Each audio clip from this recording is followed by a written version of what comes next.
Vamos a hablar ahora del tema de Martín Vizcarra, contarles un poco qué es lo que ha ocurrido, porque se le dictó la prisión preventiva. Se veía venir, incluso acá en Hechos en Huilas habíamos dicho que parecía que había realmente pruebas contundentes y le iban a dar. No los 6 meses que pedía la Fiscalía, le han dado 5. O sea, el juez considera que 5 son suficientes para poder armar toda esta carpeta y proceder ya con la investigación preparatoria. Bueno, han hablado quienes le dieron la coima, lo han reconocido. Luego hay una serie de pruebas que la Fiscalía ha presentado. Pero hay otro tema importante. Para dar prisión preventiva tienen que concurrir ciertos requisitos. Por ejemplo, que la pena sea grande, mayor, son más de 20 años. Luego, el tema del peligro de fuga que existía. Y el otro, el arraigo laboral. O sea, si la persona que es acusada tiene trabajo, tiene ingresos o no. Contracorriente nos demuestra que Martín Vizcarra no tenía arraigo laboral. El día miércoles es un día crucial para usted. ¿Podría hasta usted perder la libertad? No, no hay absoluto. Tengo plena confianza en el Poder Judicial y no hay absoluto pruebas para eso. Si estás viendo este video es porque han dictado detención preventiva contra mi persona.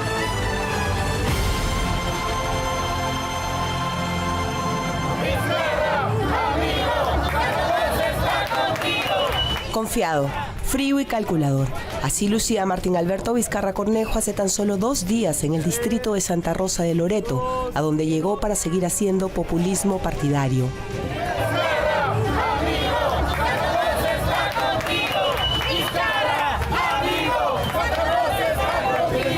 Hace pocos meses, cuando hemos estado aquí en Caballococha. En enero estaba en Caballococha, en la misma provincia Mariscal Ramón Castilla, entonces nosotros venimos constantemente a la selva. Martín Vizcarra. Acompañado del exalcalde de San Juan Bautista, Martín Arévalo, preso por corrupción y actual precandidato a la gobernación por el partido Perú Primero, por 1 hora y 20 minutos, recorrió el pequeño pueblo en nuestra frontera abandonada. Llegó en este hidroavión particular que cuesta $5.000 la hora. No respondió quién lo financia. Se tomó fotos en un colegio y luego almorzó en Leticia, la ciudad colombiana al otro lado del río, sin imaginar que 2 días después el juez Jorge Chávez Tamariz lo mandaría a prisión, precisamente porque tomó en cuenta la cantidad de viajes que el expresidente Vizcarra realiza. ¿Cuál es su arraigo laboral? Estos últimos 2 meses, Vizcarra ha desafiado. Primero, que, por ejemplo, se subió a un avión para estar en exactamente el punto de la frontera, ¿no? Y lo que demuestra es que el señor Vizcarra tiene la logística y la economía suficiente para tomar un avión y fugar del país. Lo que ha sucedido el último fin de semana por parte del señor Vizcarra es un amague de fuga. Es una prueba de fuga.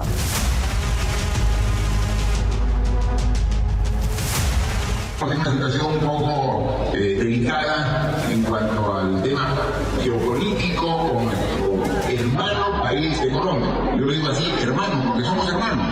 Los peruanos y los colombianos somos hermanos. ¿Quién pagó el avión? ¿De dónde saca el dinero Perú Primero si no tiene, digamos, no hay un monto del cual reciba? ¿Quién financia a Martín Vizcarra y Perú Primero? Y allí creo de que tenemos que ver el financiamiento debe de ser investigado por parte del Jurado Nacional de Elecciones y por parte del Ministerio Público, por el que la defensa de la... Y precisamente eso se preguntó hoy en audiencia el juez. ¿Cómo hace el partido Perú Primero para pagarle 16.500 soles mensuales a Vizcarra por supuestas asesorías políticas? El viaje transmitido íntegramente en sus redes y su incesante campaña política, aún sabiendo de su inhabilitación, describía a un lagarto más frío, arriesgado, que parecía no temerle a nada ni a nadie, confiado de que la justicia jamás lo alcanzaría, que su impunidad iba a prolongarse al infinito. Pero eso ya está en proceso de reversión en la Corte Interamericana de Derechos Humanos. Así que no tenemos ningún problema, seguimos trabajando. Eso es secundario, ese tema es secundario,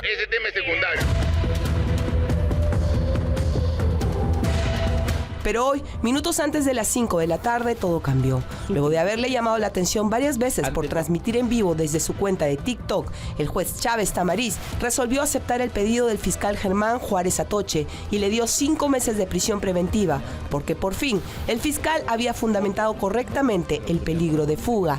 Pero además, Vizcarra no pudo demostrar ni arraigo laboral ni arraigo familiar. Son documentos Bamba creados con una finalidad de evitar la prisión preventiva, de demostrar un arraigo laboral que no existe. Contracorriente obtuvo en exclusiva el expediente de absolución presentado el día de hoy por el expresidente Martín Vizcarra Cornejo. Lo primero que nos llama la atención en estos 365 folios presentados de arraigo laboral es que solo 27 páginas, las primeras, son relacionadas al trabajo que supuestamente mantiene con la empresa de su hija, 3D Urbaniza SAC. Los 348 folios restantes tienen que ver con sus trabajos de asesorías al partido Perú Primero, por quien dice ganar 18.000 soles mensuales. Sin embargo, solo ha presentado un recibo por honorarios de esa cantidad. Entre los 27 documentos presentados se encuentran, además de los contratos, los 2 únicos recibos por honorarios profesionales que Martín Vizcarra había emitido este año. Como vemos en exclusiva, uno emitido el 30 de junio por 10.000 soles a la empresa Urbaniza 3D SAC, la empresa de sus hijas, que acredita con este abono del 7 de julio en su cuenta. Al juez, lo que le llamó la atención es que el abono se hace luego de su primer pedido de prisión preventiva, pero hay más detalles por resaltar. Hola, aunque no lo crea el fiscal Juárez Atoche, estos son los terrenos de Los Ángeles, en Moquegua, donde estoy trabajando para elaborar una habilitación urbana para venta de lote. Yo considero de que son documentos Bambas que están siendo formulados por la defensa del señor Vizcarra con la única intención de poder evadir la prisión preventiva. Precisamente descubrimos aquí en Contracorriente que la empresa familiar en la que supuestamente trabajaba Vizcarra era fantasma, con una dirección legal que no existía en Lima. Queríamos preguntarle un poquito sobre su arraigo laboral. El primer trabajo que consignó el ingeniero Vizcarra es que asesoraba a la empresa Urbaniza 3D SAC, que queda aquí en la avenida La Molina 721. Estamos buscando a la empresa Urbaniza 3D SAC. Nos dicen que queda acá en el 721.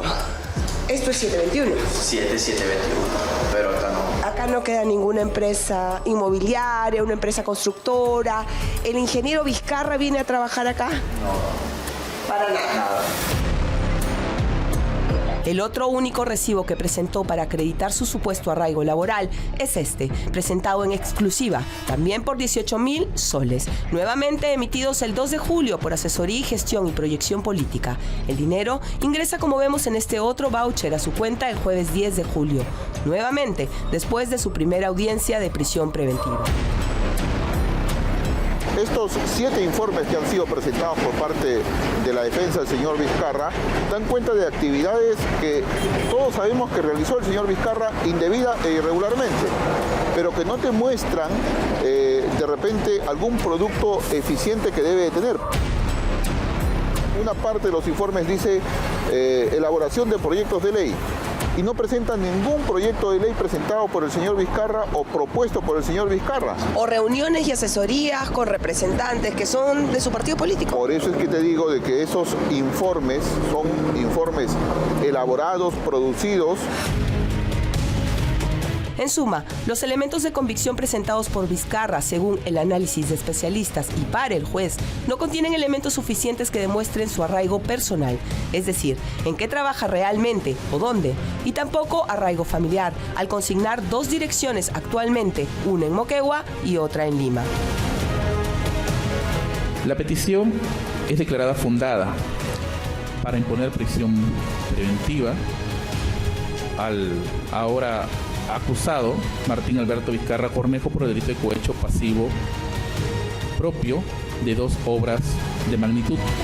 ¡Presidente! El expresidente no se lo esperaba. Afuera, sus portátiles lo esperaban salir victorioso, pero no fue así.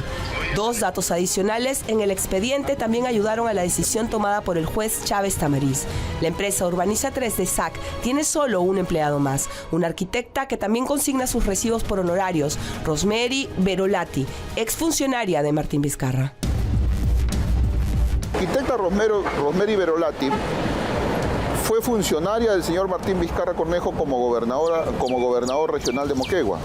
Pero no solamente eso, el hijo mayor de la arquitecta Rosemary Verolati, hoy por hoy, es hombre de confianza de la gestión de la señorita Gilia Gutiérrez. Recuerda que Gilia Gutiérrez, actual gobernadora regional de Moquegua, es afiliada al partido político Perú Primero y además es ahijada de Martín Vizcarra. Y lo que está haciendo la señora Rosemary Verolati es poder avalar a quien le está dando una oportunidad de trabajo a la familia entera. Pero el expediente tiene más secretos por descubrir que aseguran una próxima sentencia condenatoria de 15 años de prisión. Todo eso en los próximos días en una investigación exclusiva aquí en Contracorriente. Ojo que esta prisión preventiva se la dan por uno de los casos que tiene cuando fue presidente regional de Moquegua, así se llamaba antiguamente, hoy es gobernador regional, pero tiene también otros procesos. Y le correspondería el penal de Barbadillo, en la Diroes, donde están también ya otros 13 presidentes. Ahí está Toledo, está Ollanta Humala, está Pedro Castillo. Veamos la llegada de Martín Vizcarra a su nuevo alojamiento. Soy peruano y aquí nadie me mueve. Poner prisión preventiva al ahora acusado Martín Alberto Vizcarra Cornejo por el delito de cohecho pasivo. 14 de agosto de 2025. Martín Vizcarra, expresidente de la República, cruza las puertas del penal de Barbadillo. Allí cumplirá 5 meses de prisión preventiva por el caso Lomas de Hilo y Hospital Regional de Moquegua. Sin embargo, para cientos de miles de familias, su condena moral se dictó mucho antes. Yo tengo mi esposo acá, por favor. Entre los años 2020 y 2021, el Perú fue golpeado por el COVID-19 como ningún otro país en el mundo. Esto no fue solo por la agresividad del virus, sino por una serie de decisiones políticas erradas. Solamente podrán salir a las calles lunes, miércoles y viernes solamente los varones. Martes, jueves y sábado las mujeres. Según datos oficiales, más de 250.000 peruanos murieron a causa del COVID-19. Cada dígito de esa gran cifra representa un rostro, un nombre y una historia. La gestión de Vizcarra durante la pandemia se puede resumir en 6 nefastos capítulos: desinformación, compra de pruebas rápidas, una cuarentena inservible y excesiva, distribución de inútiles mascarillas de tela, restricción de pureza del oxígeno y una vacunación tardía. En horas de la madrugada se ha confirmado el primer caso de infección por coronavirus COVID-19 en nuestro país. La pandemia en el Perú no empezó con la imposición de la cuarentena ni con el anuncio del caso cero. El inicio en realidad se dio en enero de 2020 con una carta enviada por la Organización Panamericana de la Salud a la Cancillería del Perú, explicando todos los detalles sobre el peligroso virus que había surgido en Wuhan, China. Sin embargo, en los siguientes meses el Perú tomó una ruta contraria a la del resto del mundo. Tengo entendido en primera persona, la ministra de Salud quería en ese momento manejar y él le dice: yo lo voy a manejar, y esto pasa al ejecutivo, pasa al corazón de presidencia, y quienes manejan la primera parte son ministro de Economía, presidente de la República. Queridos compatriotas, la desinformación inició en Palacio de Gobierno. Martín Vizcarra es recordado como el presidente que hablaba todos los días al país. Entre marzo y julio de 2020, Martín Vizcarra realizó decenas de mensajes a la nación televisados, plagados de cifras incompletas o manipuladas, cambios de criterio y promesas irreales. Se ocultaron reportes internos que advertían que en Lima ya se había alcanzado el 100% de ocupación de camas UCI a fines de mayo. El país avanzaba a ciegas. Las pruebas rápidas fue una de las decisiones más perjudiciales para el país. Nosotros proponemos en el Perú que la prueba rápida en condiciones de epidemia no sea considerada complementaria, sino equivalente a la prueba molecular. Entre marzo y julio de 2020, el gobierno gastó una cifra superior a 105 millones de soles en la compra de más de 5.2 millones de pruebas serológicas, a pesar de que la OMS y expertos nacionales advertían que estas no servían para diagnosticar casos activos en etapas iniciales. Se ha sabido que a pesar de que existían recomendaciones de parte de la OMS para poder comprar, digamos, las pruebas moleculares en lugar de las rápidas, el Estado peruano durante la gestión de la pandemia insistió con las pruebas rápidas, ¿no? A pesar que ya la evidencia científica demostraba que no eran efectivas. Evidentemente ha habido un favorecimiento, ha habido una inclinación, una decisión política. El resultado, miles de personas recibieron diagnósticos falsos y siguieron transmitiendo el virus. A mediados de junio de 2020, el 80% de las pruebas aplicadas en el país eran rápidas, lo que colocó al Perú en la cola de Sudamérica en detección real de contagios. La población va a recordar cuánto promocionó las mascarillas de tela. Vizcarra salía con mascarillas de tela a decirle a la población: hemos comprado millones de mascarillas de tela. Y esto es miserable. En junio de 2020, el Ministerio de Salud distribuyó más de 10 millones de mascarillas de tela en todo el país, presentándolas como un gran logro.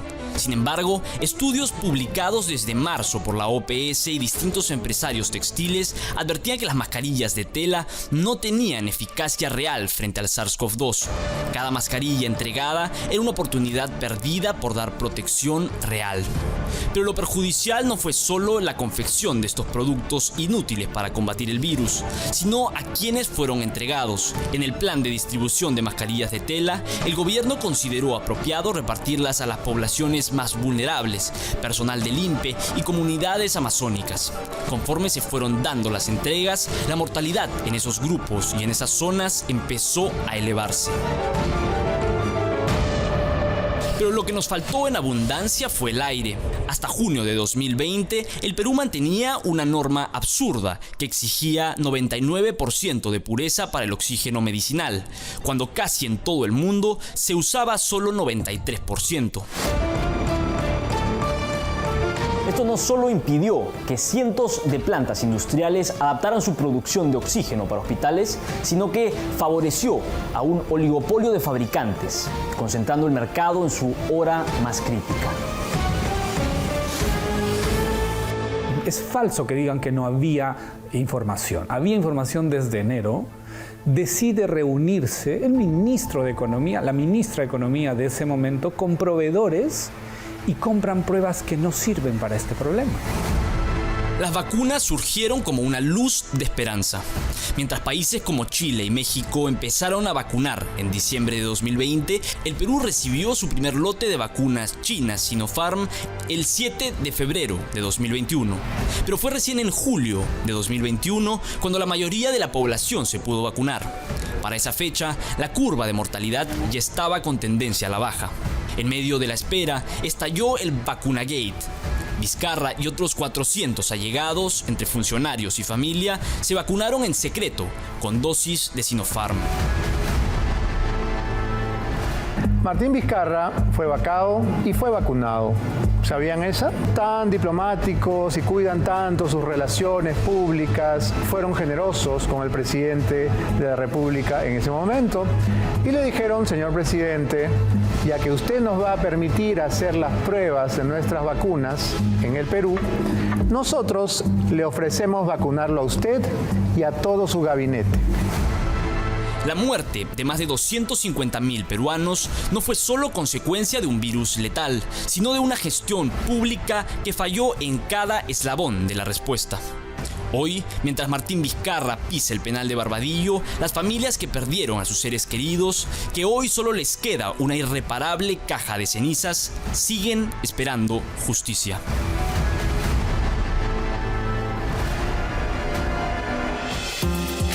Bueno, al margen de los delitos que se le investiga concretamente cuando estuvo en Moquegua, el tema del COVID es el más fuerte, lo que pasó con las pruebas rápidas, con las vacunas y todo ello, y que llevaron a miles de peruanos a la tumba. Eso ha sido lamentable, esa falta de sensibilidad que tuvo Martín Vizcarra cuando fue presidente.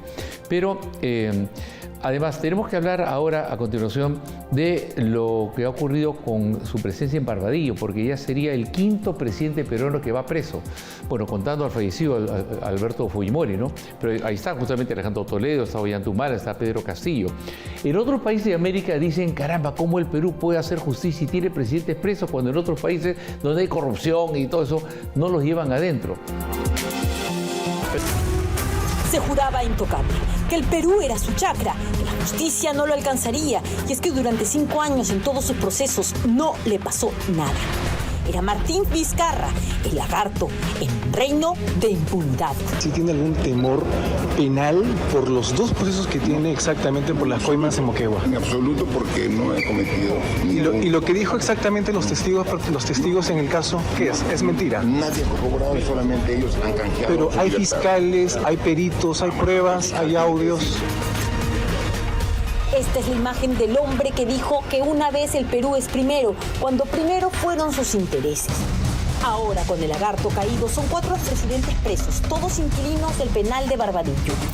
Alejandro Toledo es uno de ellos, condenado en primera instancia en octubre de 2024 a 20 años y 6 meses por colusión y lavado de activos, al haber recibido sobornos por un valor de $35 millones por parte de la constructora brasileña Odebrecht. Yo les pido, por favor, que en la decisión que ustedes tomen, tengo un cuadro de salud muy complicado. Tengo cáncer. Lo único que les pido, por favor, déjenme defenderme desde mi casa. Otro expresidente es Pedro Castillo. Se encuentra en prisión preventiva desde finales de 2022, cuando el 7 de diciembre resultó detenido minutos después de protagonizar un fallido intento de golpe de Estado, al ver que el Congreso tramitaba ya una moción de vacancia contra él, al parecer por indicios de corrupción en su gobierno. Desde entonces no ha dejado de subestimar a los peruanos, queriendo hacer creer que es un perseguido político. Señor magistrado, yo no me levanté en armas. El día que yo leo ese mensaje, esa proclama, ni siquiera tenía un cortador de uñas en mi mano. Ollanta Humala también tiene su celda en el penal. En abril de este año, a Humala lo condenaron en una sentencia de primera instancia a 15 años de prisión por lavado de activos, al haber recibido aportaciones ilícitas del fallecido presidente venezolano Hugo Chávez y de Odebrecht para financiar sus campañas electorales de 2006 y 2011 respectivamente. Mientras él iba a prisión, su esposa Nadine huía a Brasil. Declarar a Ollanta Moisés Humala Tazo, Nadine Heredia Alarcón e Ilan Paul Heredia Alarcón, coautores del delito de lavado de activos agravado. En realidad serían 5 los expresidentes que nos avergüenzan por cometer delitos. Alberto Fujimori también estuvo preso, pero su avanzada edad y enfermedad lo dejaron morir fuera de una celda. Rechazo los cargos, totalmente. Soy inocente y no acepto esta acusación fiscal. Este es el ranking más vergonzoso de nuestro país.